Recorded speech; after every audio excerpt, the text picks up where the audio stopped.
सभी किसान भाइयों को नमस्कार। तो किसान भाइयों, आप सोच रहे होंगे ये जो सफेद सी चीज है उसका स्प्रे मैं हमारी टमाटर की फसल पर क्यों कर रहा हूँ और क्या ये चीज है। मैं आपको बता देता हूँ। यहाँ पर मैंने हमारे खुद के खाने के लिए टमाटर की जो फसल लगाई है, तो उसके अंदर मैं एक जैविक टॉनिक मैंने घर पर तैयार किया है। और ये जो भी फसल मैं लगाता हूँ हमारे खुद के खाने के लिए, उस पर जो भी जैविक खाद जैविक टॉनिक है उन्हीं का स्प्रे करता हूँ।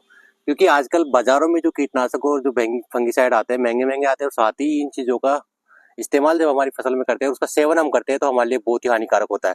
तो इसका मैं तरीका बता देता हूँ और इसका जो काम क्या करती है फसल में। जैसे कि आपको दिखाई दे रहा है यहाँ पर मेरी टमाटर की फसल पर जो ब्लाइट की जो समस्या है, झुलसा रोग की समस्या दिखाई दे रही है। पत्तियों पर इस प्रकार से भूरे काले कलर के धब्बे आपको दिखाई दे रहे हैं। तो ये जो समस्या होती है हमारी फसल पर फंगस की वजह से लगती है। और इस फंगस को खत्म करने के लिए मैंने घर पर जो टॉनिक बनाया है और जो कई सालों से मैं इस्तेमाल करता हूँ, ये हमारी जो छाछ जिसे कहा जाता है, जिसे मट्ठा भी कई जगह कहा जाता है, खट्टी जो छाछ है वो मैंने ली है।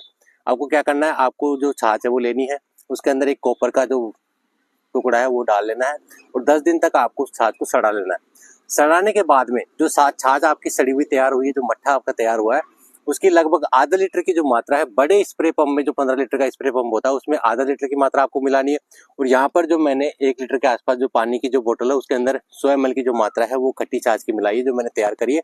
और ये जो खट्टी छाछ होती है ये बहुत ही बेहतरीन फंगीसाइड होता है। हमारी जो फसलों में लगने वाली जो फंगस की जो बीमारी होती है उसको खत्म करने के लिए बेहतरीन होता है। वायरस जनित जो रोग होती है उसको नियंत्रित करता है।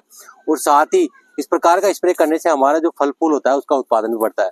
तो किसान भाइयों, इस प्रकार के जो जैविक टॉनिक है उनका इस्तेमाल आप अपनी फसलों पर, जो भी सब्जी फसलें हो, कोई भी फसल आप लगाते हैं उसमें इस्तेमाल कर सकते हैं। और ये जो चीज होती है ये हमारे शरीर के लिए भी बहुत ही लाभदायक होती है। किसी प्रकार का केमिकल इसके अंदर नहीं होता है। तो इस प्रकार का टॉनिक बनाकर आप अपनी फसलों पर इस्तेमाल करें, स्वस्थ रहे और अपने उत्पादन को बढ़ाएं। तो ये जानकारी अधिक से अधिक किसान भाई तक शेयर करें और जुड़े रहे हमारे साथ में। इसी प्रकार की नई नई जानकारी आपको मिलती रहेगी।